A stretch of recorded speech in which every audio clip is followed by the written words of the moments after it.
Thank you for welcoming. Dear ladies and gentlemen, today Bhive is visiting iBusiness School, one of the top business schools in the world.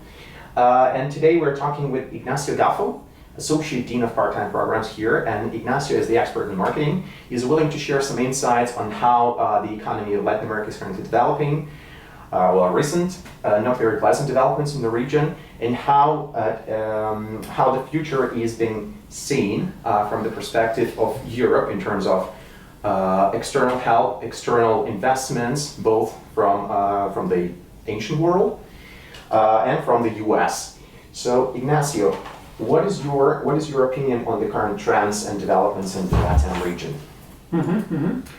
Okay, so if I take a look at Latin America and observe what has happened in the last 5 years approximately, I think things have changed dramatically. So the region went through quite a few years of stability and growth. I think the main country was Brazil, and we had other ones performing pretty well, like Chile. Mm-hmm. But what we have seen in the last years is that there's a change in that trend, and things are becoming a bit more complicated. Mm-hmm. In the sense that, well, the economy, it's recovering, but not at the speed expected to. And also, right now, if you take a look at the economy, China, who is the main engine for economic growth, it's not growing as everybody thought.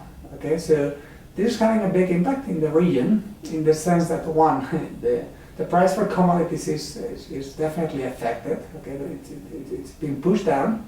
Mm-hmm. Okay, and if you consider that all the exports that these countries make on commodities, okay, that's having a very, very deep impact in the region. That's one economic thing we need to consider. Okay, and the second thing is the recovery is mainly taking place in the US, it's mainly taking place in Europe, and this is basically bringing the investment out of the region and back to the US and to Europe, which is a big challenge for Latin America. Some years ago, the situation was different in the sense that the economy was somewhat stagnant in Europe and in the US, so investors that were looking for a nice return were very open to invest in the region. But that's not happening anymore. Yeah. So the investment is going back to the US. So it's from an economic perspective, it's challenging in the sense that you have both factors. You know, your main export products are being pushed down in terms of pricing, and also the investment you require for long-term development, it's also significantly reduced in the sense that, well, investments are more risk averse in the region. So that's one thing. Okay, but when we analyze the region, I think that if you take a global perspective, you need to go beyond economics. Okay, because there are other factors that I firmly believe are also influencing business, and you also need to take them under consideration. So the other factor you need to consider is everything related to politics. You know, what's going on with politics in the region.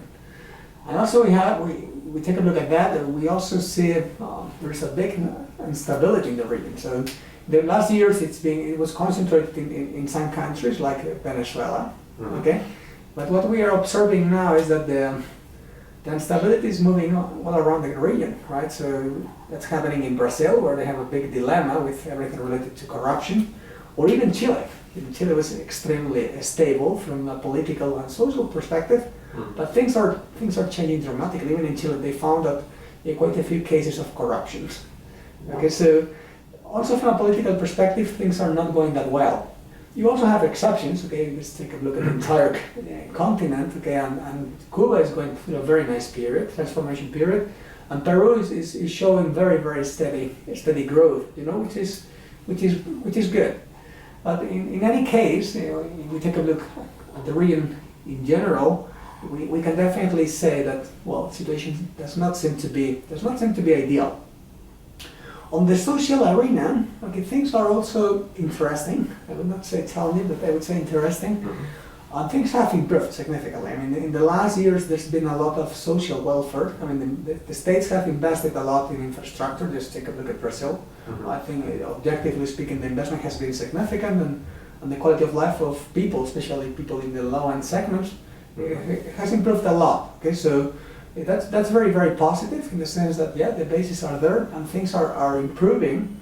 But what's making the situation interesting is that, well, in the end of the day, there is a kind of expectancy from those low-end social classes, okay, that the investment is going to be there. Mm-hmm. So they saw some benefits for some years, and now there is expectancy, okay, that that investment, that improvement in their quality of life is gonna remain there.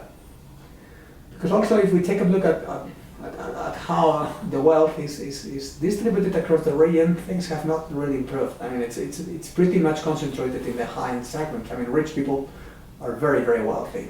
Still, I would say on the social perspective, I do think we do have some good benefits or some good trends that we need to consider. Also, if we take a look at technology, just to mention another factor, I think things are improving. Okay, so if we take a look at deployment of, I don't know, a 5G or 3G or smartphones, the percentages you can find in some countries are beyond 60-70%, which is pretty good. Sure. So there are some good factors. There's been a very good investment in the past, but still, and that's my main point about the region is things have changed. Okay, so traditional approaches are not anymore valid, or easy investments are not going to be there.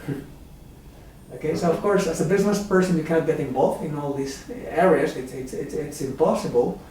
But you have to consider that, well, you need to manage things slightly differently.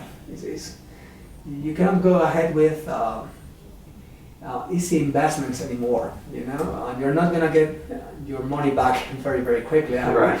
And that was basically the approach of many US and Europeans investing in the region. You know, they were expecting, I don't know, 3-digit growth very quickly. You know, get their money back and then sell back the equity that they had acquired in Brazil or Peru or wherever. You know, and this is not valid anymore. So what's interesting here, Latin America is still has a huge potential. So I personally lived there for 5 years in the region, and I know it very, very well. I mean, it's definitely a region with a very high potential in the sense that it's very, very rich in terms of incomes. I mean, they have a lot of products that can be exported, that's one thing. Human capital is still underdeveloped, but there's definitely a big potential over there. And market size-wise is huge. Just take a look at Brazil. Still, things might not be that appealing, but still it's an incredible market. And there's a huge potential. So I definitely would say yes, the region has potential. They need to make some adjustments, okay, and hopefully things will recover in the main markets, okay, so that the investment can go back and the prices can go slightly up. But yes, business is there, so it's a very good place to invest. But also what I realized is there are quite a few good companies over there that require a know-how from outside. Actually, what happened in the years where we had the recession in Europe and US is quite a few Europeans and Americans flew over there. No? They found some opportunities, but still, I would say Latin America in general, I think could be a very, very interesting place for people that have the right know-how from Europe and the US. In the sense that, yes, markets are more competitive here in Europe or in the US, so we have a lot of know-how that can be definitely exported. So a role that it's basically on demand and is there. You just need to be qualified, and yes, you might need to know the right people. They're very willing to understand, you know, what are the best practices, what's the know-how that we can bring from Western economies to Latin America.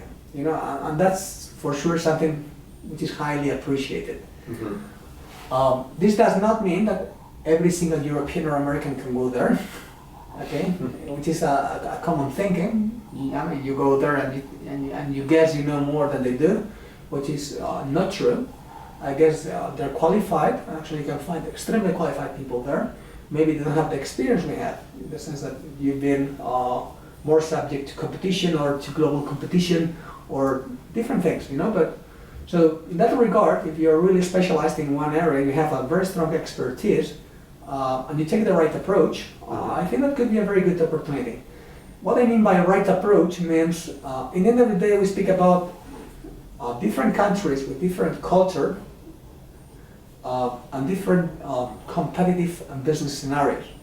So if you really take a humble approach, let me put it like that, and you take the time to know the market, to know the business, to understand what's particular, what's specific about those countries, and you are listening to them and you understand the problems, I really believe there is a very, very nice opportunity for Europeans, Americans, or people from other economies. That's my experience. I worked, for instance, 1 year in Chile as a consultant, and that's precisely what they wanted. I found extremely qualified people, extremely, and they knew the market very, very well.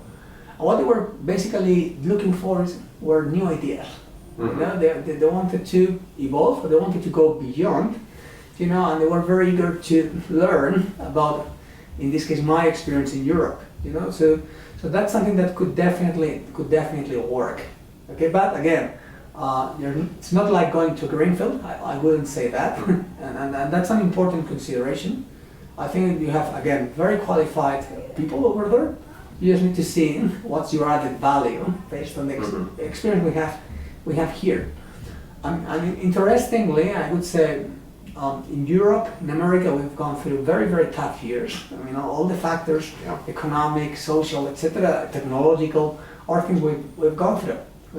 So I think we have very good learning that we could share with them, in the sense that Europe and the US are now recovering. Latin America is going through, I don't know if a recession or stagnation. Still, a lot of opportunities. Yeah, it's still a lot of opportunities, definitely. So yeah, there's a very, very nice business opportunity for people going there. Yeah. Well, this is very interesting, and I think that, ladies and gentlemen, you just heard very great insights from the professional about what's going on in Latin America. And the very last question that we have right now in Bhive is obviously something that is intended for our consultants.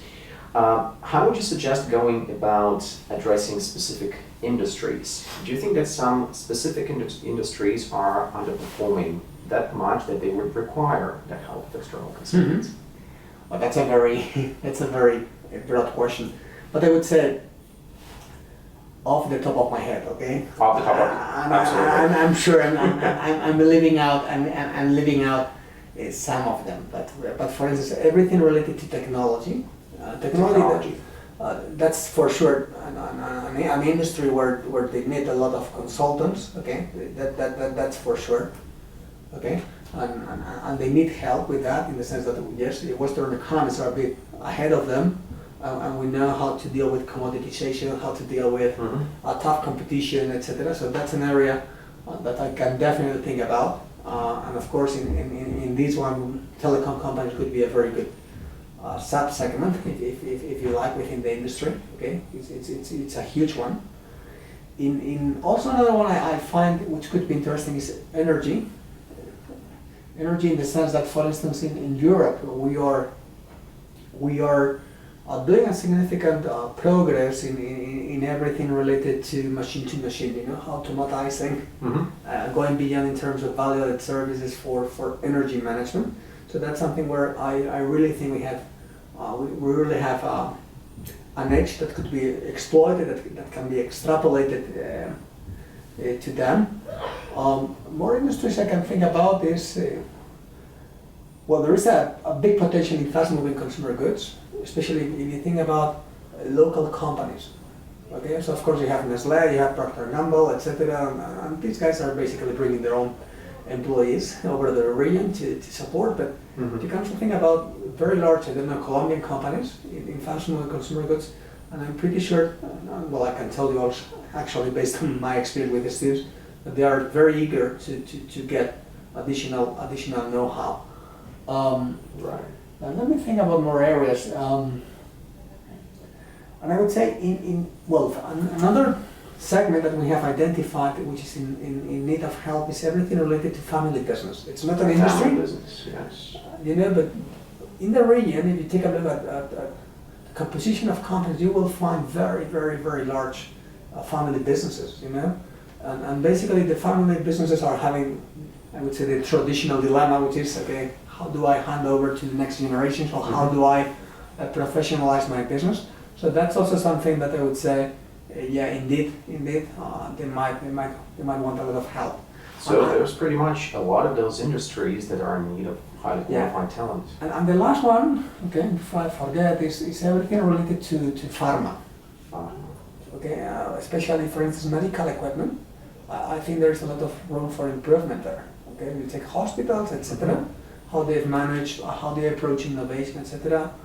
Based on my experience, that's also an area which is going to be very, very open to change or to new approaches. Yeah. Right. So this is huge. Just as you mentioned, this is very broad. So as you can see, we have technology, TMT sector, we have pharmaceuticals, we have that whole succession planning for family businesses. It literally immense opportunities that are facing you in Latin America. Join us, stay tuned, and thank you very much, Ignacio, for your time. My pleasure. These are really, really interesting insights into the industry. All right. Thank you. Thank you very much.